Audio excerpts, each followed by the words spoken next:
사랑니를 뽑으면은 잇몸을 째거나 뼈를 갈거나 치아를 가르거나 피도 많이 나고, 하면은 안 뽑으셔도 상관이 없습니다.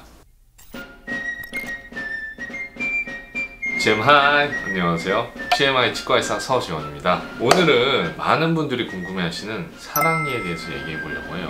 사랑니를 뽑으면은 과연 얼굴이 갸름해지냐고 묻는 분들이 아주 많으세요. 최근에도 수우파에 나왔던 노제님이 사랑니를 뽑고 나서 아주 얼굴이 퉁퉁 부어서 짱구처럼 된 영상이 또 공개되었죠. 여러가지로 사랑니는 누가 봐도 진짜 무섭기도 하고 공포심 유발하는 가장 또 주요한 치아가 아닌가 싶네요. 그래서 오늘 이 사랑니가 어떤 거고 어떻게 발치를 해야 되고 전반적인 설명을 좀 드리면서 오늘 이야기 한번 시작해 보도록 할게요. 우선 사랑니는 나는 사람들도 있고 안 나는 사람들도 있어요. 정상적으로 어금니까지 나고 나면은 사람이 차는 총 28개, 사랑니까지 포함하면 32개 이렇게 되고 있고, 큰 어금니를 제1대구치, 제2대구치 이렇게 부르고 있는데, 사랑니는 바로 이 제3대구치에 해당되는 치아라고 말씀을 드릴 수 있을 것 같아요. 사랑니는 과연 뽑아야 될지 아니면 뽑지 말아야 될지 참 그것도 궁금해하시는 분들이 많은데요. 만약에 사랑니가 똑바로 자라고 다른 치아에 나쁜 영향을 주지 않고 썩지도 않고 염증도 없다 하면은 안 뽑으셔도 상관이 없습니다. 하지만 다른 치아에 안 좋은 영향을 끼치고 삐뚤게 나거나 썩거나 염증이 나는 사랑니는 발치를 하셔야 된다 라고 말씀드릴 수 있을 것 같아요. 그리고 이제 사랑니를 가끔 뽑을 때 보면은 그냥 뽑는 경우도 있고 수술해서 절개해서 뽑아야 되는 경우도 있잖아요. 그 기준이 어떤 건지 말씀드리면, 우선 기본적으로 똑바로 자랐는데 충치가 생기거나 안 좋은 영향을 끼쳐서 뽑아야 되는 발치의 경우에는 단순 발치를 통해서 발치를 할 수가 있어요. 그런데 이제 흔히들 무서워하시는 사랑니 발치가 바로 이거죠. 매복 사랑니 발치. 매복이란 뜻 자체가 이제 숨어있다는 뜻이잖아요. 잇몸이나 아니면 잇몸 뼈 속에 숨어있는 사랑니들이 있어요. 이걸 발치를 할 때 무서움이 시작이 되는 거죠. 그래서 이 매복의 상태에 따라서도 세 가지로 분류를 할 수가 있는데요. 첫 번째는 단순 매복, 두 번째는 복잡 매복, 세 번째는 완전 매복, 이렇게 구분할 수가 있어요. 단순 매복의 경우에는 사랑니에 머리가 살짝 보이는 상태인데, 이거는 간단히 잇몸만 절개를 하고서도 발치를 할 수 있는 사랑니의 종류라고 말씀드릴 수 있을 것 같아요. 두 번째, 복잡 매복 같은 경우에는 치아를 갈라서 발치를 해야 되는 경우예요. 잇몸을 절개하고 그 다음에 사랑니를 잘라서 그걸 하나하나씩 쪼개가지고 발치를 하는 방법인데, 이러면서부터 이제 아무래도 피도 많이 나고, 그리고 수술하고 나서도 좀 붓기나 이런 부분들이 많이 발생하게 되는 거죠. 이제 세 번째, 가장 이제 극강의 난이도, 바로 이제 완전 매복인데요. 이런 경우에는 단순히 잇몸 절개하는 것 떠나서도 치아를 가르고, 또 치조골이라고 하는 치아 주위에 있는 뼈들, 잇몸뼈들도 같이 갈아내야 되는, 아무래도 수술하고 났을 때 붓기나 그 다음에 통증 이런 부분들이 좀 더 다른 발치에 비해서도 심하다 말씀을 드릴게요. 사실 저는 사랑니 발치를 했을 때는 치과의사가 되기 전이어서 그때 느낌을 돌이켜 본다고 하면은 복잡 매복에 가까웠던 것 같아요. 붓기도 많이 심했고 진짜 아무것도 못 먹고 거의 죽만 먹었었거든요. 제가 또 삼계죽을 좋아해서 삼계죽을 먹었었는데, 이 사랑니 발치 종류에 대해서 말씀드렸고, 사랑니 발치의 난이도에 대해서 한번 설명을 드릴게요. 네 가지 분류를 말씀드렸는데, 이 단순 발치부터 완전 매복까지 가면 갈수록 난이도가 훨씬 더 어렵다. 사랑니가 많이 뼛속이나 잇몸 속에 묻혀있고, 그 다음에 각도가 가까울수록 난이도가 정말 어려운 거고, 가장 난이도가 어려운 케이스는 이 아래쪽 턱에 하치조 신경이라고 하는 신경이 지나가고 있어요. 근데 이 신경관이랑 아주 가까운 경우가 있어요. 그러면은 사실은 신경 손상의 가능성이 있기 때문에 최대한 조심해서 발치를 해줘야 되거든요. 그래서 CT나 여러 가지 엑스레이를 같이 동반을 해서 촬영을 하고 나서 발치를 하게 되는데, 그럴 경우 가장 난이도가 높다고 말씀드릴 수 있을 것 같아요. 그리고 또 한 가지가 더 있는데요. 우리가 이 턱을 구성하는 뼈 같은 경우가 윗턱보다 아래턱이 더 단단하고 더 치밀하게 또 구성이 되어 있어요. 그래서 윗턱 같은 경우는 사랑니 발치가 좀 더 수월하거든요. 근데 아래쪽은 뼈도 단단하고 아까 말씀드린 대로 신경이 또 지나가고 있기 때문에 그 부분을 조심해야 돼서 아래쪽 복잡 매복 같은 경우가 난이도가 더 어렵다고 말씀을 드릴 수 있을 것 같아요.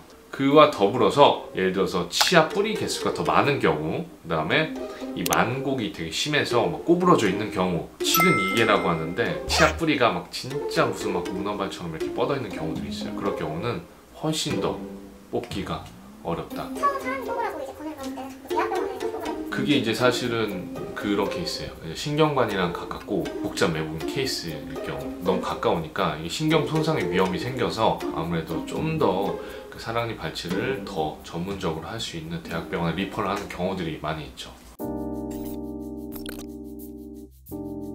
자, 그리고 이제 사랑니를 언제 발치를 해야 되냐, 이것도 가장 중요한 질문일 것 같아요.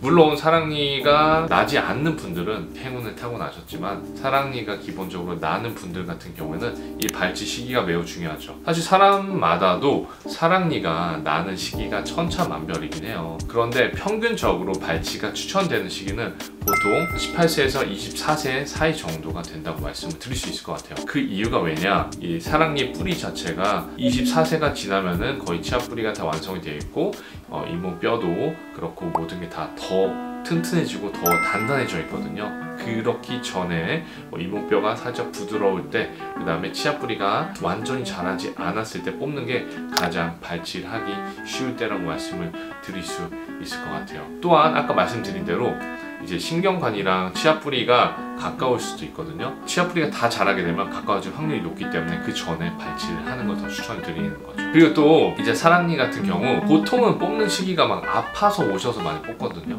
사실 미리 뽑는 게 가장 흔하다 말씀드릴게요.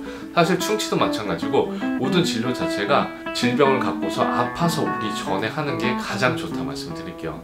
왜냐면 사랑니 같은 경우 썩거나 아니면 주위에 염증이 많이 생겨서 오는 경우에는 붓기가 많고 하니까 염증이 동반되어 있어서 마취도 잘 안 되고 발치를 했을 경우 피도 더 많이 나고 더 붓기도 심해지거든요. 근데 그 전에 미리미리 그 부분을 예측하고서 예방하고 관리하는 차원에서 발치를 하신다 하면은 수고로움을 덜 수 있을 것 같다라고 말씀을 드릴게요. 그리고 이제 또 사랑니가 많이 썩어 있는 경우에는, 많이 썩어 있는 치아는 엄청 약해요. 그래서 발치를 하다가 부러질 수 있는 경우도 있어요. 그러면은 그 부러지고 나서 치아 뿌리만 남아있는 경우, 그것도 이제 발치를 하려고 엄청 애를 또 많이 써야 되거든요.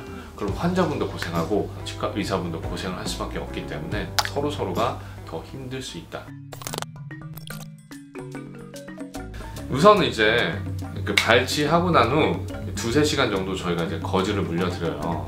이제 그 과정이 또 중요한 게 압박 지혈이라고 하거든요.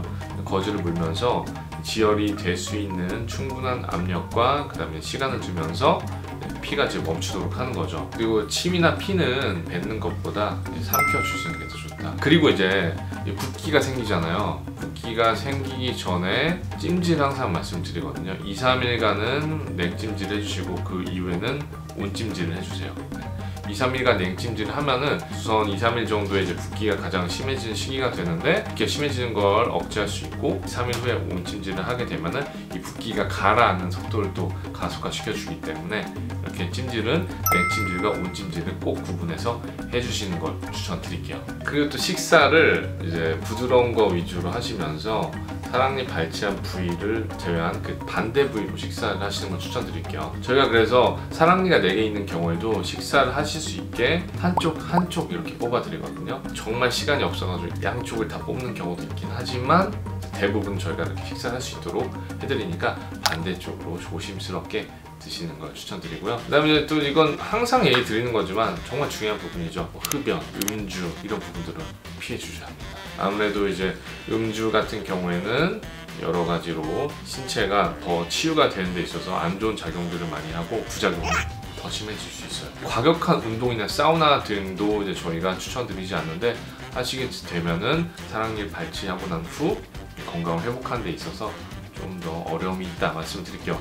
그리고 이제 흡연처럼 빨대가 있는 음료를 먹을 때 이렇게 빨아들이는 압력에 의해서 지혈이 좀 더 안 되는 경우도 있어요. 그렇기 때문에 당분간은 빨대로 먹는 음료를 먹는 것도 피해 주시기를 부탁드리겠습니다. 저희가 약을 처방해 드리는데 식사와 함께 꼭꼭 잘 챙겨 드시고요. 조심스럽게 양치를 할 때도 아주 조심스럽게 이제 가글과 함께 더불어서 해주시는 게 좋아요. 안 그러면 이제 그 부분에 음식물이 또 많이 껴 있어가지고 악취가 나거나 또 그 음식물 때문에 흰도 염증이 생길 수가 있으니까 꼭 그 부분은 어렵겠지만 조심히 잘 해주세요. 저도 사실 그게 제일 어려웠어요. 제가 초반에 말씀드린 부분 중에 대부분의 사람들이 저한테 하는 질문 중에 하나가 사랑니를 발치를 하면은 얼굴이 갸름해지냐 라고 질문하시는 분들이 있는데요. 노제씨 같은 경우도 사랑니를 발치하고 나서 많이 얼굴이 부으셨잖아요. 그 붓기가 가라앉으면서 사람들이 얼굴이 갸름해진다 라고 느끼는 거고, 사랑니를 발치하고 난 후에 식사를 잘 못하게 되기 때문에 다이어트가 돼서 사랑니를 뽑고 난 후 갸름해진다고 느끼는 겁니다. 자, 오늘 이렇게 사랑니에 대해서 알아보는 시간을 가져봤는데요. 많은 궁금한 점 댓글로 마구마구 달아주시고요. 구독, 좋아요, 알림 설정 부탁드릴게요. 그러면 오늘도 젠빠이, 사랑니 빠이.